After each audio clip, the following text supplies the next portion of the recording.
क्या क्या है, वही तो सर, क्या क्या है उसमें?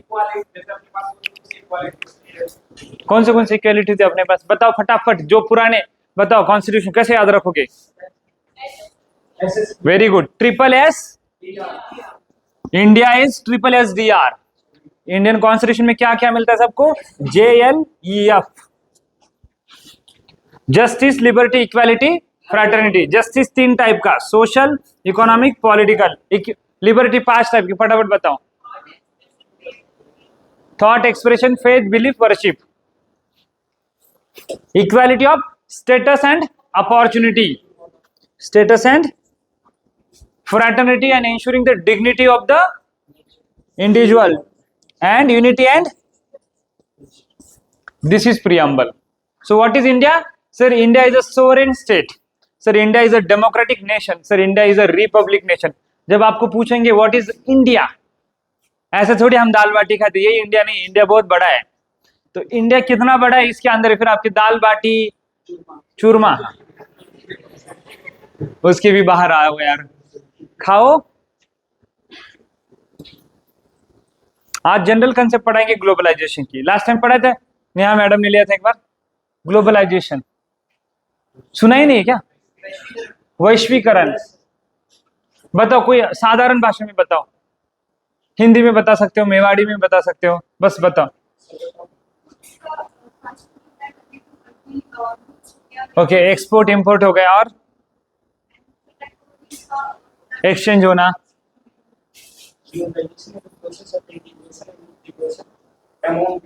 Okay, among people, very good. Integration हो गए, एक्सचेंज हो गए, एक्सपोर्ट इंपोर्ट हो गया, और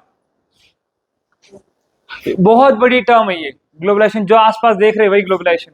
ग्लोबलाइजेशन के बिना ये फोन पॉसिबल नहीं होता। वेरी मिक्स होना, इंटरेक्शन होना, और हाँ, वो तो परिणाम हो गया, अपने को पहले परिभाषा देखनी। तो globalisation is exchange of 2 cultures, integration of different kind of nations, उनकी टेक्नोलॉजी, उनके लोग, पीपल। आते हैं ना उदयपुर में टूरिस्ट, कहां से आते हैं? ग्लोबलाइजेशन, वो अपनी विचारधारा लेके आते हैं। उनको राजस्थानी कल्चर बहुत अच्छा लगता है, क्योंकि यहाँ के फोर्ट्स वो पहली बार देखते हैं। हम जब फॉरेन जाते तो उनके म्यूजियम हमें अच्छे लगते। Exchange of ideas, values, ideas, culture, raw material, क्या नहीं, जो सब कुछ चीजों का होता है, इकोनॉमीज, पॉलिटी, सबका है। पहले इंडिया डेमोक्रेटिक नेशन था क्या अपने टाइम पे? कहीं पे मराठा रूल कर रहे थे, कहीं पे मारवाड़ में मारवाड़ी थे, यहाँ पे मेवाड़ के राजा थे, कई जगह पे सिंध प्रांत में और अलग थे, कई जगह पे मुगल थे। तो India was not a democratic nation. India को डेमोक्रेसी कंसेप्ट कहां से आई? ये ग्लोबलाइजेशन की वजह से तो पॉसिबल हुआ। कहां से आई?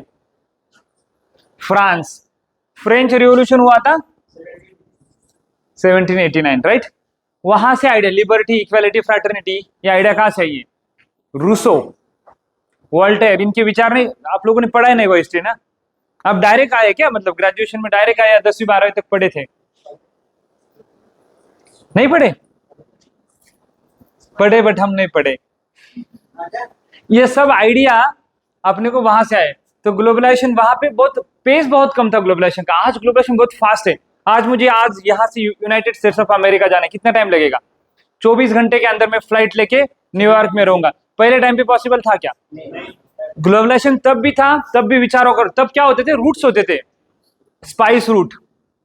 आज जैसे अपन टूरिज्म के सर्किट बनाते, उस टाइम पे रूट थे। और ये रूट बस ये क्या एक्सपोर्ट, हाँ सिल्क रूट, एक्सपोर्ट इंपोर्ट नहीं था। इसके साथ कल्चर की एक्सचेंज हो गया। कल्चर, वहां का कल्चर यहाँ आ गया, यहाँ का कल्चर वहां गया। तो ये जब उस टाइम पे भी ग्लोबलाइजेशन था, तो globalisation is since time immemorial. आप बुद्धा के विचार देखो, Buddha is in Nepal, Buddha is in Thailand, Buddha is in Vietnam, Cambodia. उस टाइम पे विचार देखो, विचार आपको देने के लिए टाइम लगता था, क्योंकि फिजिकली जाना पड़ता था। आज क्या है? मेरा यूएस में दोस्त कैलिफोर्निया में, कॉल कर लिया, क्या चल रहा है भाई? वो बोला मैं सुपर मार्केट में। कितना टाइम लगा जानने के लिए? 1 मिनट। तो ग्लोबलाइजेशन पहले भी था। आज क्या बढ़ा है? रेट, या उसकी जो गति है बढ़ गई है। अब क्यों बढ़ी है? आज ग्लोबलाइजेशन इतने फास्ट क्यों लगता है हमें? लाइफ बहुत फास्ट है। आप मुंबई दिल्ली जाओगे आपको लगेगा लाइफ बहुत ही फास्ट है, क्यों हो गई? लिखो factors. What are the factors responsible for rate of increase in globalisation? लिखो लिखो, मैंने बोला ना, लिखो लिखो लिखो लिखो लिखो, मुझे पता है। ये बहुत जनरल टॉपिक है जिसकी मैंने ये नए बच्चे देख के मैंने फिर पॉलिटी का थोड़ा ब्रेक दे दिया, क्योंकि फिर वो डिटेल में पढ़ाना पड़ता है। ये तो बहुत जेनरिक टॉपिक है। What are the factors? Ajay ji आप हिंदी में अनुवाद कीजिए इसका।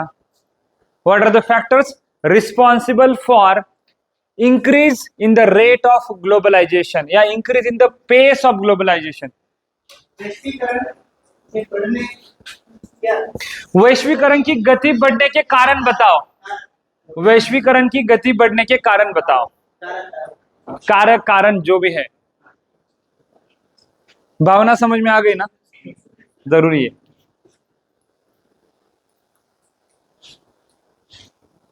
भाई नोटबुक खरीद के दे दो क्या एक? पन्ने पन्ने, फिर जीवन भी पन्ने पन्ने जैसा तुम्हें। कम से कम इतना सीरियस रहो कि नोटबुक करो। नहीं होगा तो मैं खुद दे दूंगा, खरीद के दे दूंगा, कोई प्रॉब्लम नहीं मुझे। बट मेरे सामने कॉलेज वाला एटीट्यूड नहीं चलेगा। पन्ने लेके आए, इधर एक डाल दिया, दूसरा इधर डाल दिया, ये वाला एटीट्यूड इधर नहीं चलेगा। रिस्पॉन्सिबल सिटीजन बन। इसमें से एक भी आईएएस नहीं बनेगा तो चलेगा। कम से कम आपको अवेयरनेस तो आ जाएगी आपको कर क्या रहे। आपके आसपास की जो चीज है उसके पीछे का रीजन तो पता चलेगा। नहीं तो हम कॉलेज आए थे, मजे मारे, कैंटीन में गए, फिर कॉफी शॉप में गए, मजे करके निकल गए, उससे थोड़ा अलग पढ़ोगे तो कुछ नुकसान होगा क्या आपका? ये ब्रेन है, पता है ना आपको? यहाँ पे कितना परसेंट यूज करते हैं अपन? 1% भी नहीं होता होगा अपने से। जितने अपन खतरनाक है उतना 1% भी नहीं कर पा रहे। हाँ, और ब्रेन का वेट कितना होता है?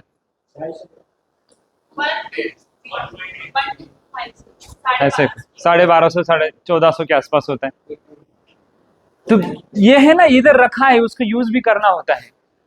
प्रेशर तो कभी खुद पे आता ही नहीं सर। ऐसे ही बताओ, कारण बताओ फटाफट।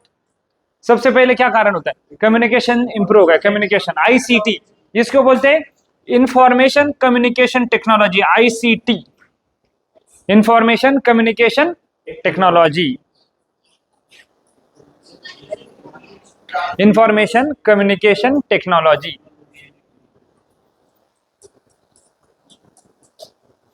और क्या लगता है?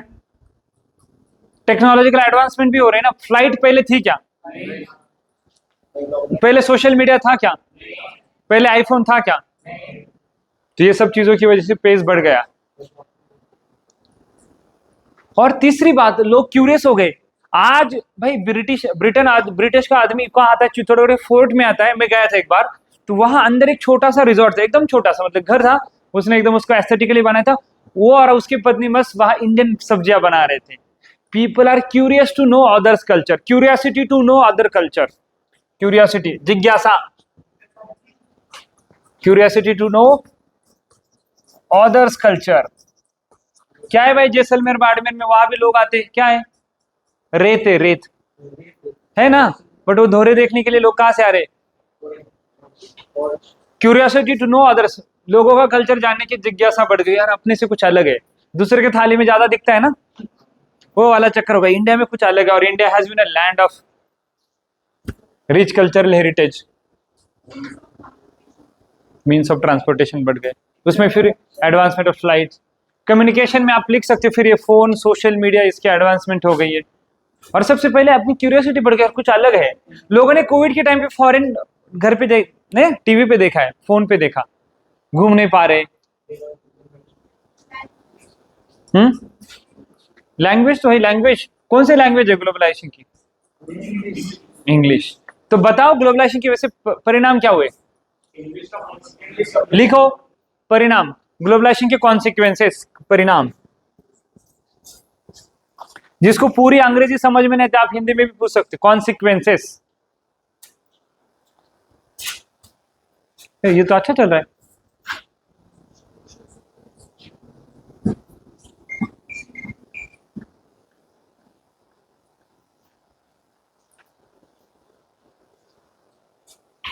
सर आप हिस्ट्री पढ़ाते हैं ना, आप हिस्ट्री ले लो। इनको इंडस वैली सिविलाइजेशन पढ़ाओ, इनको बुद्धिज्म जैनिज्म पढ़ाओ, क्यों आया?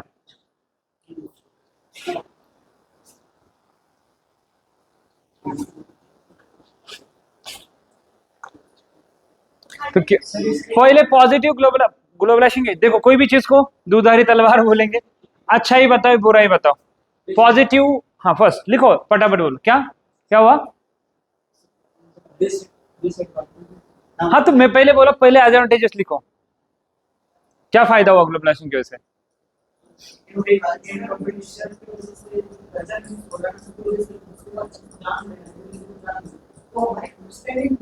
यस, अंडरस्टैंडिंग बढ़ गई, टॉलरेंस बढ़ गया, अंडरस्टैंडिंग एक बढ़ गया, या नए नए आइडिया आ गए। वेरी गुड, हम लोग दूसरे के कल्चर को एक्सेप्ट करने लगे, हमें लगता था हम ही बेस्ट है, तो इस थ्योरी को बोलेंगे अपन यस, कल्चरल रिलेटिविज्म बढ़ गया है एंड एक्सचेंज बढ़ गया है, नए नए आइडियाज आ गए। फेमिनिज्म सुना था इंडिया में कभी, क्या होता है फेमिनिज्म। नारीवाद, नारीवाद इंडिया में था नहीं, हमें कहां से मिला। इंडिया में लिबर्टी, इक्वालिटी, फ्रैटर्निटी कंसेप्ट, नए नए आइडियाज, नई नई फिलोसॉफीज लिखो, new ideas, new philosophies, new ideologies हमें मिली। और इकोनॉमी के लिए देखोगे तो जॉब बढ़ गए, जॉब अपॉर्चुनिटीज बढ़ गए, मैं सीधी भाषा में बोल रहा हूँ, बहुत टफ नहीं, जॉब अपॉर्चुनिटीज मिल गए। आज इन्फोसिस, टीसीएस, बड़ी बड़ी कंपनी में आप सॉफ्टवेयर इंजीनियर काम कर रहे, तो जॉब अपॉर्चुनिटी बड़ी, उसका क्या फायदा हुआ। एम्प्लॉयमेंट बढ़ गया, तो उससे क्या फायदा। सपोज तुम कल तुम्हारा कोई बड़ी कंपनी में जॉब कर रही हो या फिर कोई भी, तो एम्प्लॉयमेंट से क्या फायदा होगा तुम्हें। तुम्हें पर्सनल लेवल पे क्या मिला, इनकम बढ़िया, अच्छे कपड़े खरीदे, फोन खरीदा।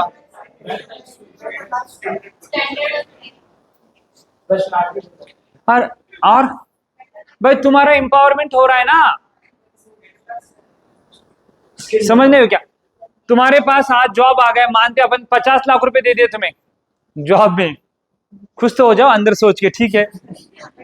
50 लाख रुपए आज आ गए तो तुम्हारी सोच बढ़ गई नहीं यार, मैं किसी पे डिपेंडेंट हूं क्या। तो फायदा लिखो जॉब की वजह, फाइनेंशियल इंडिपेंडेंस। सब बोल रहे बेटर लाइफ स्टाइल, क्या अच्छे कपड़े, फोन, इससे अलावा क्या जीवन नहीं है क्या।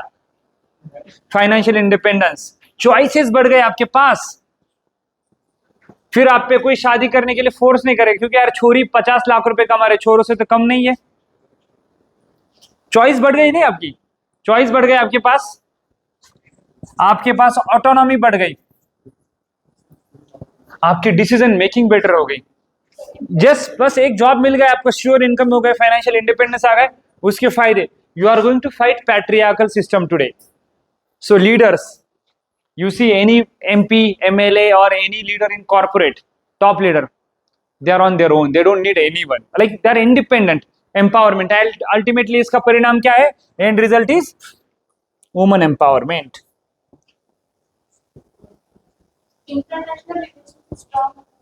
ओके लिखो नेक्स्ट परिणाम, फायदा इंडिया, हाँ इंप्रूव हो गया, यस,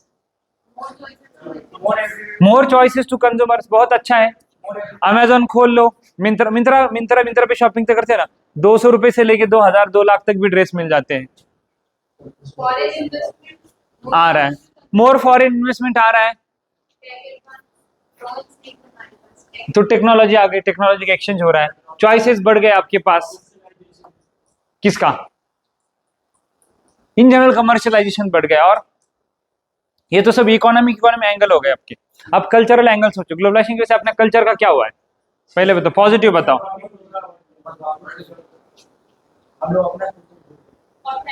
नहीं मैं पॉजिटिव बोल रही हूँ, तो निगेटिव में आएगा, कल्चर भूल गए तुम, वैसे कौन सा कल्चर तुम्हारे पास था पहले। ग्लोबलाइजेशन वजह से कल्चर का क्या फायदा हुआ है। वेरी गुड, कल्चरल टूरिज्म लिखो, राजस्थान का परफेक्ट एग्जाम्पल है। आजकल लोग अयोध्या जा रहे हैं, आजकल लोग महाकाल जा रहे हैं, कल्चरल टूरिज्म है, फॉरेन वाले आते हुए वृंदावन जाते हैं, एक फायदा। और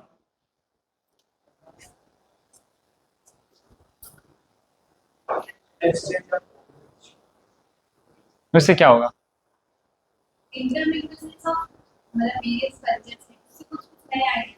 कुछ कुछ नए आइडियाज आ गए, okay, this is called as, अंग्रेजी में सिंक्रेटिज्म बोलते हैं इसको, सिंक्रेटिज्म या कल्चरल डाइवर्सिफिकेशन। आप लोगों ने कभी जैन बर्गर सुना था? जैन बर्गर सुना था? जब मैं जैन बर्गर, बर्गर, हाँ होता है जैन। जब ये मैकडी शुरू हुआ होगा, उन्होंने कभी जैन बर्गर सोचा था? नहीं।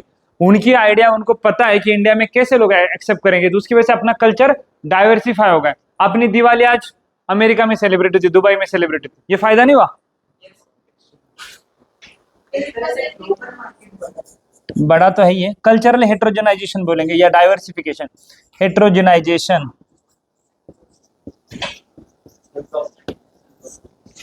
पहले अभी कल्चर पे बात करेंगे। चॉइसेस बढ़ गए कल्चर में, अलग अलग टाइप के कपड़े, जीन्स, जीन्स में भी फटे हुए जीन्स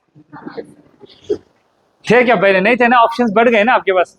कभी फटे हुए, पता नहीं कौन से टाइप के आते हैं। देखो ये कोई नई चीज नहीं, अपने आसपास की जो चीज है उसको रिलेट करने, कॉमन सेंसिकल ऑब्जर्वेशन है आपके पास। जो ट्राइबल कल्चर है अपने यहाँ का, छोटी छोटी चीजें आप अमेजोन को मिलेगी। कोई सपोज झारखंड के कोई ट्राइब से बहुत अच्छा प्रोडक्ट बनाते हैं, अमेजोन पे आपको मिलेंगे, फ्लिपकार्ट पे मिलेंगे। कल्चर ग्लोबलाइजेशन में फायदा नहीं हुआ? ट्राइफेड करके एक ब्रांड है, ट्राइफेड करके शॉप है सरकार के, उसमें ट्राइबल प्रोडक्ट मिलते हैं। तो ये सब कुछ आपको क्या बोलेंगे, ट्राइबल कल्चर को फायदा हुआ। बेसिकली उनके प्रोडक्ट आज ग्लोबल मार्केट हो गए ना। आज डूंगरपुर का ट्राइब ऑनलाइन बेचेगा तो भाई राजस्थान के बाहर भी आदमी खरीद पा रहा है ना। ये तो पहले सीमित रह जाते डूंगरपुर के डूंगरपुर में या बांसवाड़ा के बांसवाड़ा में, राइट? क्या हुआ? आदिवासी है, बताओ, यही तो एग्जांपल्स है। अब ये तो हो गए फायदे। सोसाइटी को क्या फायदा हुआ?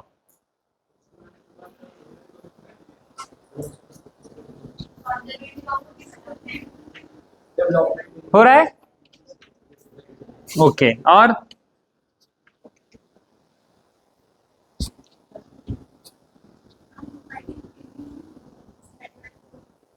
मैट्रियार्कल सोसाइटी हो रही, ओके। और इंटरेस्टिंग, और बताओ।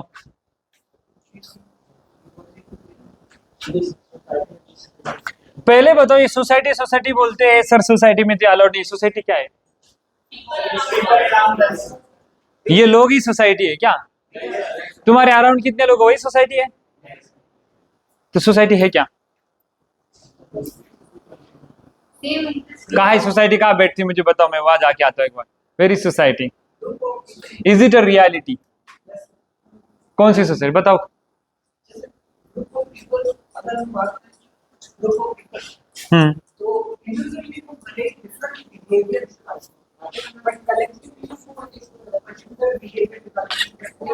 आ जाओ आ जाओ, हम लोग इंसान ही है, अंदर इंसानों के एंट्री है अंदर, कोई दिक्कत नहीं।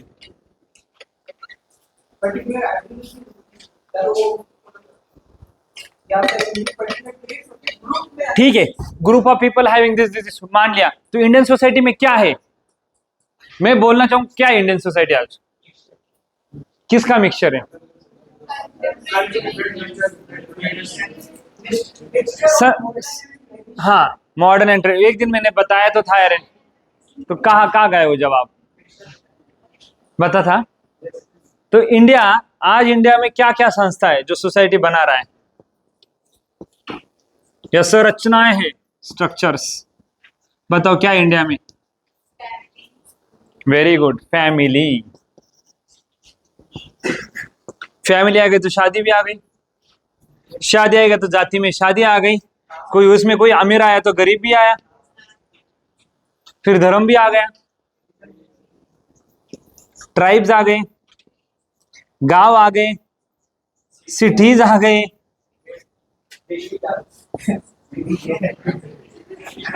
और कुछ गांव ले लो तुम्हारा, वुमन आ गए, बच्चे आ गए, दलित्स आ गए, माइनॉरिटीज आ गए, आदिवासी या ट्राइब्स। बताओ अब ग्लोबलाइजेशन के इंपैक्ट इन पे लिखो, that will be your bigger answer. लिखो फटाफट। अब impact of globalisation on family, on marriage, on caste, on class, on religion, on tribe, on village, on city, on women, on children, on dalits, minorities, tribes, old aged, जो लेना है ले लो। तो जब पूछेंगे social dimension of globalisation, globalisation मतलब वैश्वीकरण, लिखो भाई। अब इसमें जितना आंसर लिखना है, इसमें फैमिली पे भी आप 200 वर्ड लिख सकते हो, 20 वर्ड भी लिख सकते हो। आपको बस मैंने हिंट दे दी कि इस पे लिखना है, नहीं तो आप ग्रुप ऑफ पीपल पे फंस जाते हैं। दिखने में तो सोसाइटी यही है ना, फैमिली पे क्या परिणाम हो रहा है, मैरिज पे क्या हो रहा है, कास्ट पे क्या हो रहा है। 12वीं की एनसीईआरटी पढ़ ली किसी ने कभी? तो वहां तक पहुंचे नहीं अभी ना अपन। यूपीसी का सिलेबस का लेवल क्या होता है पता है? 12th। कितना होता है? जिसको इंडिया की क्या वर्ल्ड की सेकंड टफेस्ट एग्जाम बोला जाता है। सिलेबस का लेवल क्या है? 12th। आप लोग तो बड़े हो गए ना अभी, ग्रेजुएशन पोस्ट ग्रेजुएशन में जाओगे। 12th तक की कभी बुक्स नहीं पढ़े अच्छे से, वो बुक पढ़े तो याद ही नहीं किया बाद में, क्योंकि सर हमें 99% मिल गए बाद में, तो हमें तो जरूरत ही नहीं, क्यों नहीं, हमने प्रूव कर दिया। कहा कर दिया? बोर्ड में। रियलिटी में आपको पता ही है, माइनॉरिटीज, ट्राइब्स, दलित्स। अब देखो इतना खाना दिया आपको, मतलब ये वाला, सोचो हर सेगमेंट पे, हर सेक्टर पे कितना इम्पैक्ट हो रहा है। बहुत ज्यादा हो रहा है। वाह। नहीं, आपको सोच बढ़ानी है। पूरे सेशंस का मतलब है आपको कितना भी पढ़ाओ, सिलेबस इतना ज्यादा है, मैं आपको 2-3 साल भी पढ़ा दे रहा हूँ, और आपके पेस से जाओ तो मैं 10 साल भी पढ़ा सकता हूँ, जो पॉसिबल ही नहीं। तो आपको बस मुझे हिंट देना है, स्ट्रक्चर बना के देना है, अंदर का काम आप करोगे, खुद ही करोगे, करोगे ना? कम से कम हर सेशन पे रेगुलरली आओ, नहीं तो हर सेशन में मुझे नया नया टॉपिक शुरू करने में दिक्कत है। आप लिख लो, I will check. I have red pen लेके आया आज, मैं टीचर बन रहा हूँ प्रॉपर, ऐसा मत बोलो। You write on your, I will come to your place to check your sheets. लिखो लिखो तुम लोग, अब बोलने के लिए टाइम नहीं, लिखो पहले, खुद सोचो। Life is a race. शुरू करो अब। 3 इडियट्स देखा है ना, उसमें 2 वर्ड दिए थे सब लोग, प्रीरेजुलाइजेशन। हाँ, समझ गए? वैसा नहीं है, खुद लिखो, कुछ भी लिखो, मैं कोई मारूंगा नहीं, कुछ नहीं।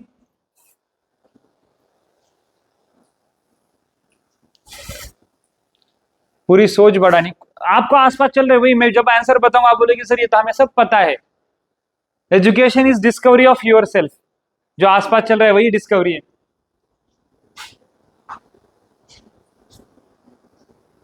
फोन में नहीं, बाद में चैट जीपीटी कर लेना। हाँ, जिसको चैट जीपीटी यूज करना था ना, बाद में देख लेना, सोशल डायमेंशन ऑफ ग्लोबलाइजेशन, ये डायमेंशन आए तो बताना मुझे, ये सब डायमेंशन आ जाएंगे। पहले लिखो, अभी सोचो तो सही 2-4 लाइन। मुझे पता है रेगुलर कॉलेज में कोई ऐसा एक्टिविटी देता है नहीं, आपको प्रेशर करेंगे।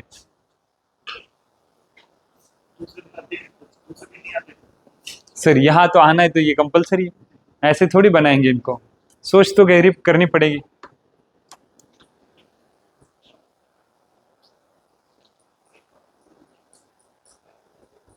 और गलती करने से डरो मत, गलती करोगे तो ही सीखोगे।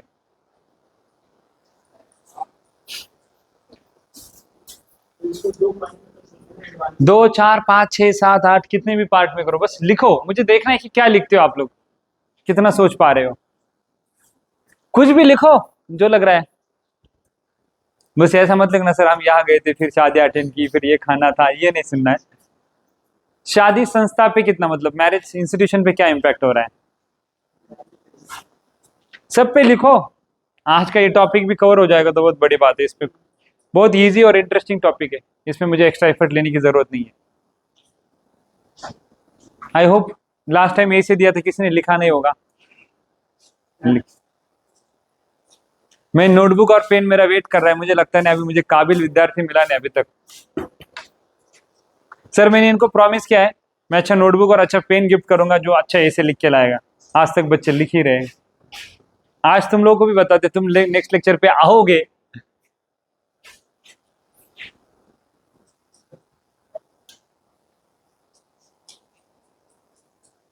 जिसको लगता है कि मैंने 50-100 शब्द लिखे सर, लिखने लायक है, चेक करने लायक है, बुला लेना।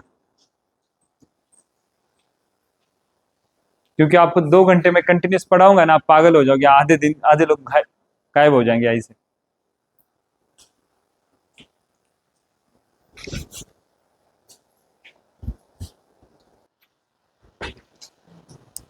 हर कास्ट का अपना एक पेशा होता है, सुतार, चमार, हम बोलते हैं ना, हर एक के अपना एक ऑक्यूपेशन लिंक होता था।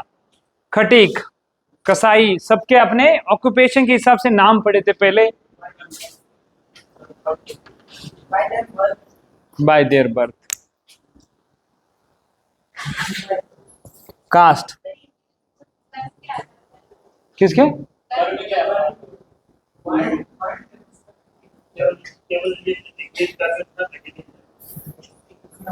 कर्म क्या है, धर्म क्या है?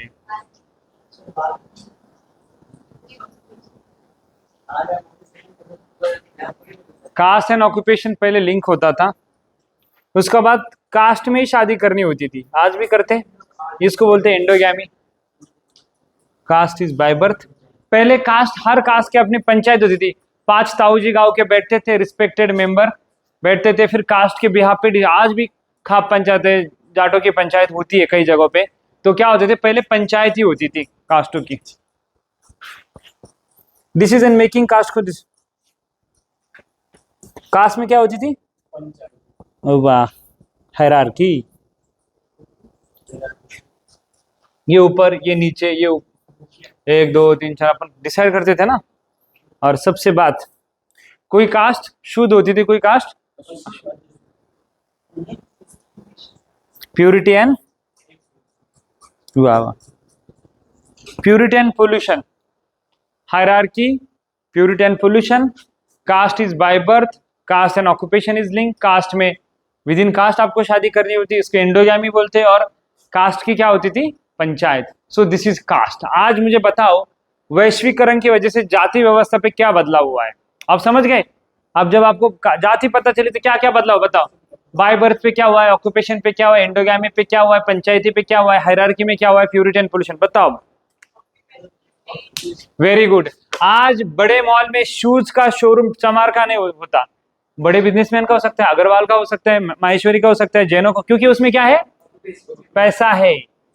तो आज कास्ट और ऑक्यूपेशन का लिंक ब्रेक हुआ है ना, बट पूरा नहीं हुआ है। बताओ दूसरे केस, कास्ट एंड ऑक्यूपेशन आज कहाँ दिखता है एक साथ?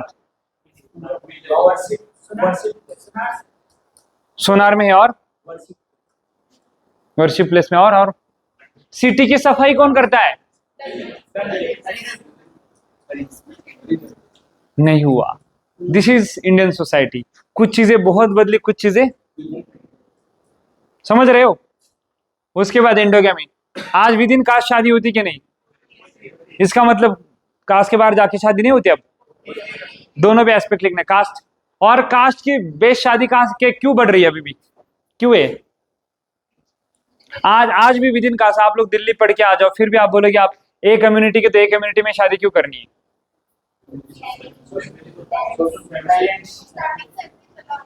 वाह, क्या चीज? Okay, tradition.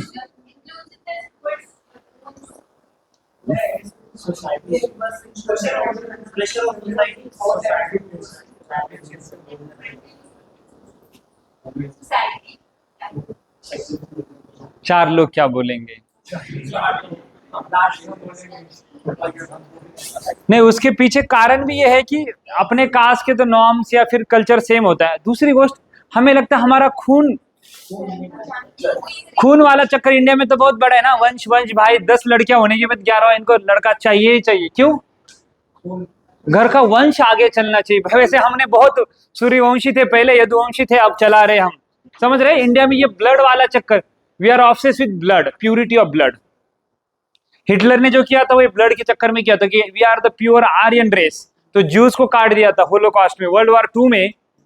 तो वही चक्कर इंडिया में आज, इसलिए विद इन कास्ट शादियां होती, बट अभी क्या है, ग्लोबलाइजेशन की वजह से लोग एम्पावर हो गए, जॉब्स मिल गए, इंडिपेंडेंस आ गया, एम्पावरमेंट हो गई, खुद के डिसीजन खुद लेने लगे, तो लव मैरिजेस, इंटरकास्ट मैरिजेस होने लगे, भले एक्सेप्टेंस कम है बट होने लगे, लिव इन रिलेशनशिप्स होने लगे। तो एक्सेप्टेंस बढ़ रहा है बट प्रमाण उसका आज भी कमी है, इंटरकास्ट मैरिज ज्यादा है। क्या होता है उसके बाद? पंचायत काफी हद तक, पंचायत क्यों कम हो गए? क्योंकि इंडिया ने डेमोक्रेसी अपनाई। डेमोक्रेसी मतलब कॉन्स्टिट्यूशन है, उसकी वजह से क्या हुआ है? डेमोक्रेटिक इंस्टीट्यूशन आ गए, पंचायती राज आ गए आपके पास, राइट? ये सभी डेमोक्रेटिक इंस्टीट्यूशन डिसीजन मेकिंग में आ गए। हायरार्की, आज हायरार्की है क्या कास्ट में? सब इक्वल है। कैसा किसने डिसाइड किया? कॉन्स्टिट्यूशन। Very good. इक्वालिटी का इंश्योर किया है। Equality of status and opportunity. Opportunity इसमें इसमें स्टेटस, सबका स्टेटस सेम है। Very good. बर्थ, बर्थ पे क्या चेंज हुआ? आज क्या मैटर करता है? बर्थ मैटर करता है और कुछ मैटर करता है?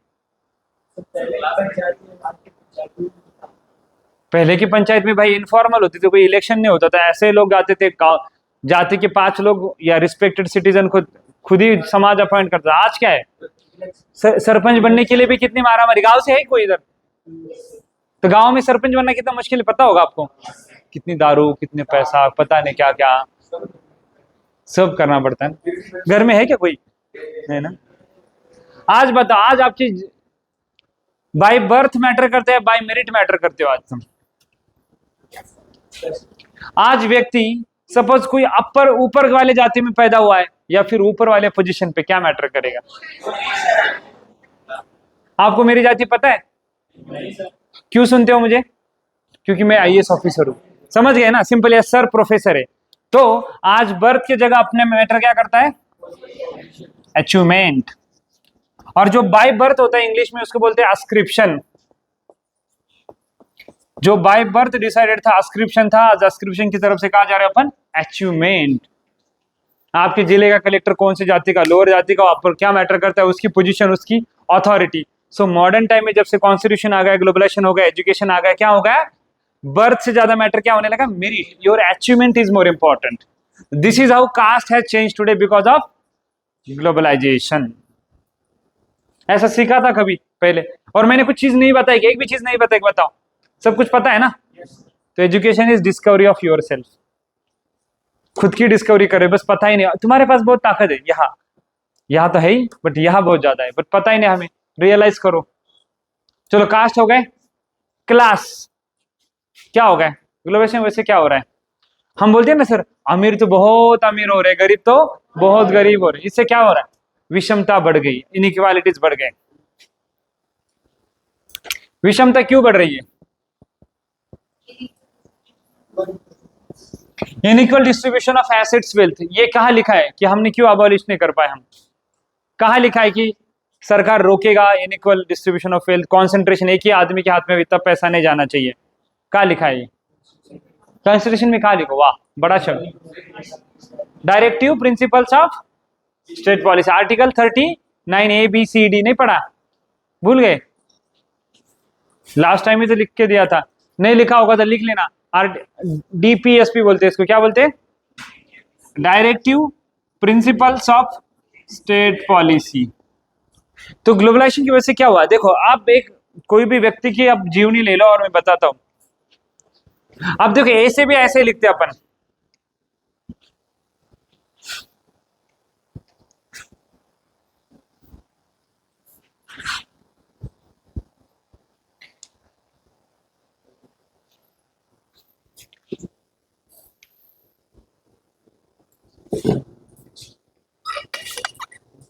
दो व्यक्तियों के उदाहरण लो, क्लास के, एक लोअर क्लास, एक अपर क्लास। ग्लोबलाइजेशन वैसे किस पे क्या इंपैक्ट हो? देखो अपने हिसाब। एक डूंगरपुर के ट्राइबल लड़की ले लो और एक मुंबई का या दिल्ली का या मुंबई का एक लड़का ले लो, और दोनों की लाइफ एनालाइज करो। ग्लोबलाइजेशन की वजह से किसको क्या फायदा होगा? लिखो। इमेजिन तो कर सकते हो ना। डूंगरपुर से नहीं, कुछ तो भिलवाड़ा के ले लो, कोई दिक्कत नहीं। देखो, दो व्यक्ति है। She is a girl, tribal girl from Dungarpur. There is a rich boy from south Bombay, ठीक है, मुंबई। अब देखो, दोनों के अपॉर्चुनिटीज कितने चेंज होते हैं। ये कहां तक जाएगी, ये कहां तक जाएगी, और इनको वैश्वीकरण की वजह से कितना फायदा होगा। ये बेचारी लड़की गांव के सरकारी स्कूल में जाएगी, कितना पढ़ेगी, उसकी जल्दी शादी हो जाएगी, इसके तक ग्लोबलाइजेशन पहुंचा ही नहीं। ये मुंबई का लड़का एकदम क्रिश्चियन मिशनरी स्कूल या बड़े इंग्लिश मीडियम स्कूल में पढ़ेगा, IIT बॉम्बे में पढ़ेगा, उसके बाद उसको अमेजोन में पैकेज मिलेगा। तो ग्लोबलाइजेशन हो क्या रहा है? क्लासेस में अंतर बढ़ रहा है। तो अपन बोलते हैं ना, गरीब गरीबी हो रहा है और अमीर अमीर हो रहा है। ये बस एग्जाम्पल के तौर पे आपको बता रहा हूं।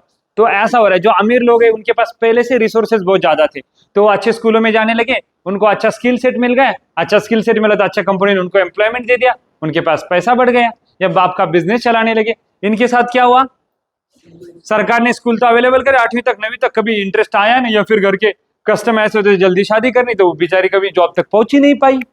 समझ गए, ऐसे एग्जाम्पल देने होते आपको ऐसे में। और ये मैंने कोई बड़ा एग्जाम्पल दिया क्या, बहुत इजी, जितना इजी लिखोगे उतने ज्यादा नंबर। कितना, ये ऐसे का बहुत अच्छा एग्जाम्पल है। और हम हमारे टाइम पे भी मतलब 20 के एग्जाम में ग्लोबलाइजेशन पे आया था, मैंने ऐसा एग्जाम्पल दिया था, बहुत सिंपल। जितना आप धरातल से एग्जाम्पल उठाओगे उतना फायदा होगा। धरातल से हो ना, या एकदम हवा में अभी भी, नीचे आ जाओ। नहीं, ये एग्जाम एक अच्छी एग्जाम है, सबको याद आएगी पढ़ोगे तो। बाकी तो हवा में रहना, तो फिर पूरी जिंदगी हवा में रह सकते हो। घर में तो बहुत पैसे, हमें तो जरूरत ही नहीं, फिर जाओ, कोई नहीं रोक रहा है तुम्हें। एग्जाम बहुत हम्बल बनाएगी आपको, जितना नॉलेज बढ़ेगा उतना अच्छा लगेगा, उतना अच्छा लगे तो दो लोगों के प्रति आपको सेंसिटिविटी आएगी, यार नहीं इनकी लाइफ कैसी है। तो इस लड़की के लिए हमें सिंपैथी क्यों जगती है, क्योंकि इसके पास अपॉर्चुनिटीज कभी मिली ही नहीं। तो इनको अच्छा एजुकेशन मिला, अच्छे स्कूल में गए, अच्छे कॉलेज में गए, अच्छे नंबर आए, अच्छे जॉब मिला, तो पैसा बढ़ गया, बेचारी पहुंच ही नहीं पाई। बहुत रियलिस्टिक एग्जाम्पल है। तो ग्लोबलाइजेशन की वजह से क्या हो गया, इनइक्वालिटीज बढ़ गई। जीएस में इतना बड़ा आंसर नहीं लिख सकते, बट यही ऐसे आएगा जैसे कि अपने पास कोई बंधन है नहीं, आप एग्जाम्पल ज्यादा लिख सकते हो। क्लास के बाद क्या था, ट्राइब्स। ट्राइब्स से क्या इंपैक्ट हुआ, अपन ने पॉजिटिव इंपैक्ट देखा था कि इनके मार्केट में प्रोडक्ट्स ज्यादा बिकने लगे, इनके प्रोडक्ट को ग्लोबल एक्सपोजर मिल गया। आजकल लोगों को एंटीक चाहिए। राजस्थान के जो प्रोडक्ट्स अपने फेमस क्यों है, हाथ काम होता है, हस्तशिल्प है। क्योंकि देखो, आप एआई के जमाने में तो तुम्हें चैट जीपीटी है, बाकी सब कुछ तो बहुत इजीली बना के दे रहा है, बट जो हाथ का टच वो अपने पास है, तो एंटीक जो प्रोडक्ट्स है उनका मार्केट बढ़ गया है, अब देख लेना कभी भी। बट निगेटिव क्या हुआ ट्राइब, क्या क्या आपके यहाँ का की बस से, हाँ बताओ। उस प्रोडक्ट को इंडिया लेवल का मार्केट ये नहीं होता तो कब मिलता है, अमेजॉन फ्लिपकार्ट नहीं होता तो मिलता क्या। Very good. निगेटिव क्या हुआ, ट्राइबल पे क्या इंपैक्ट हो रहा है, उनका कल्चर खत्म हुआ है, कल्चरल डिग्रेडेशन हो गया। और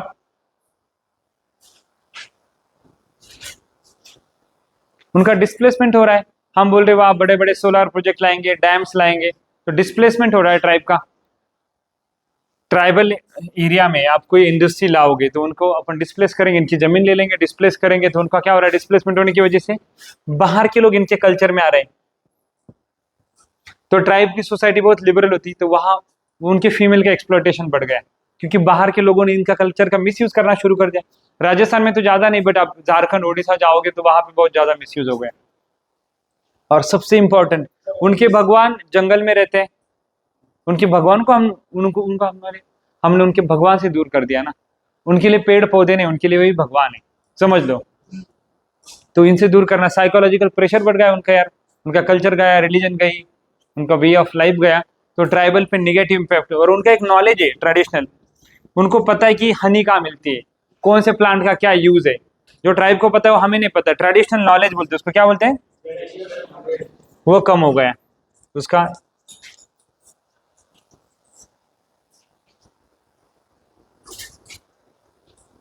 समझ रहे, कोई भी चीज को कैसे एनालाइज करना है, पहले दो पॉजिटिव दो नेगेटिव, मतलब जितने पॉजिटिव दिखते पॉजिटिव नेगेटिव। चैट जीपीटी किसको यूज करना आता है, तो आप लोग चैट जीपीटी पे चेक करना और ग्रुप पे डाल देना, सोशल डायमेंशन ऑफ ग्लोबलाइजेशन। कोई भी आप में से एक चैट जीपीटी को प्रॉम्प्ट दे देना, इन इंडिया डाल देना, social dimension of globalisation in India.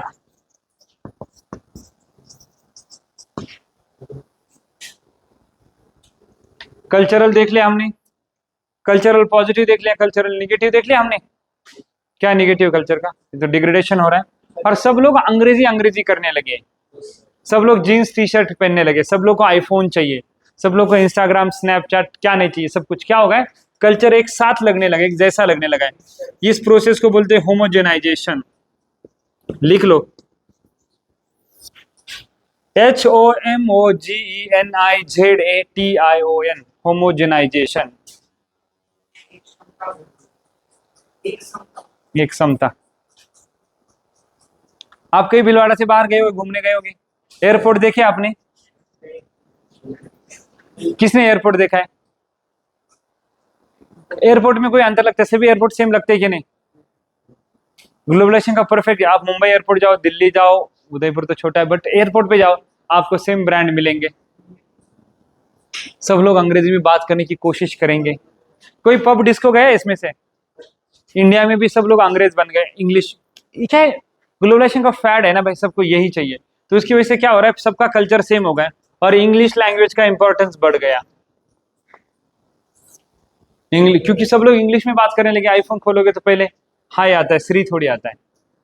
Shri तो श्री टू आता है। समझ गया ना, इंग्लिश लैंग्वेज बहुत कॉमन हो गई, उनका फूड बहुत कॉमन हो। क्या चाहिए सबको वीकेंड पे? Pizza burger. हमारे इसमें नहीं है, हम क्या दाल बाटी खाते हैं, रोटी खाते हैं, बाजरे की रोटी खाते हैं, और हम अब क्या खाने लगे हम? Pizza burger. वो अपना कल्चर ही नहीं, अपने खाना ही नहीं, समझ गए? उनकी festival Father's Day, Mother's Day, Christmas.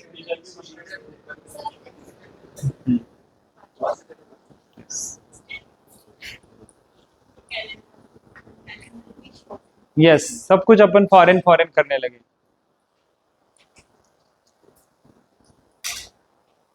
तो हमें ग्लोबलाइजेशन कैसा चाहिए? वैश्वीकरण जरूरी है, उसके बिना जरूरी नहीं, अनअवॉइडेबल है, मतलब ये होना ही होना है। तो उसको कैसे अपन मॉडिफाई कर सकते हैं कि जिसकी वजह से सब पूरे समाज को फायदा हो, जो सबको फायदा हो, किसी का कल्चर का भी डिग्रेडेशन ना हो, सबको, समाज के हर घटक को भी फायदा हो। कैसे होना चाहिए ग्लोबलाइजेशन?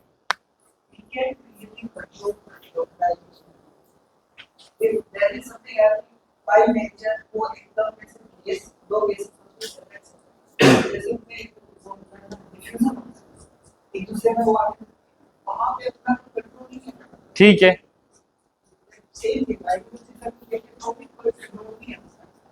ऐसा बोल के तो हम सॉल्यूशन क्या लिखेंगे? अगर हम एजुकेशन की भी डाल दें कि अच्छा ये वैल्यू यही सॉल्यूशन है, यही सॉल्यूशन है, मैं वही सॉल्यूशन की बात। हाँ बताओ।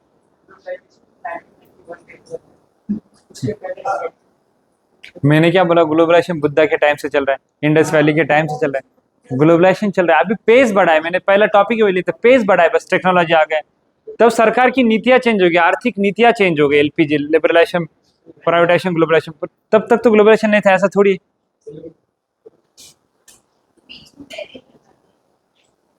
वो पॉलिसीज पे आप देखिए, पॉलिसीज पे बेरिया था, बट पहले से विचार तो आ ही गए ना भाई। राजा राममोहन राय नाम सुना नहीं? Was he not a global citizen? He was a global citizen. Doctor Ambedkar कहाँ पढ़ के आए? तब ग्लोबलाइजेशन नहीं था क्या? तो पहले तो हमारे बुद्धा श्रीलंका गए, यहाँ गए, वहां गए, उनके विचार, तब ग्लोबलाइजेशन नहीं था क्या? बस, पहले स्पाइस रूट थे, ये सब रूट, सिल्क रूट थे, क्या रूट थे? तब ऊंट पे जाते थे, आज फ्लाइट से जा रहे, अंतर यही है। तो globalisation is since time immemorial. तब पेस बहुत कम था, वैल्यूज तब भी आते थे। पहले तो भारत सोने की चिड़िया थी, ये चिड़िया लोगों को खबर नहीं पता होती थी यहाँ आते क्या लोग। तो ग्लोबलाइजेशन के बिना पॉसिबल था कि चिड़िया देखने तो लोग आए और चिड़िया लूट के भी गए ना। हाँ, थोड़ी बहुत बची होगी, पता नहीं। तो ग्लोबलाइजेशन आपको थोड़ा बहुत तो समझ में आया? 10 मिनट और, ग्लोबलाइजेशन समझ में आ गए? लिखा है तुमने? इस पे ऐसे लिख पाओगे? कितने लोग लिखना चाहेंगे? कंपलसरी नहीं है, क्योंकि होमवर्क देता हूं मैं, डिसअपॉइंट भी हो जाता हूँ। जाओ भाई, जाओ जाओ।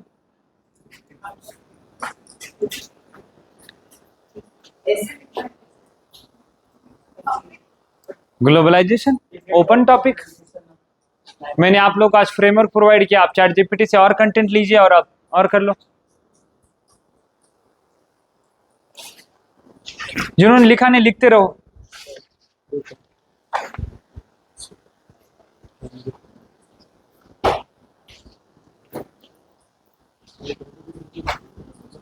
ठीक है, एक्सचेंज हो गया।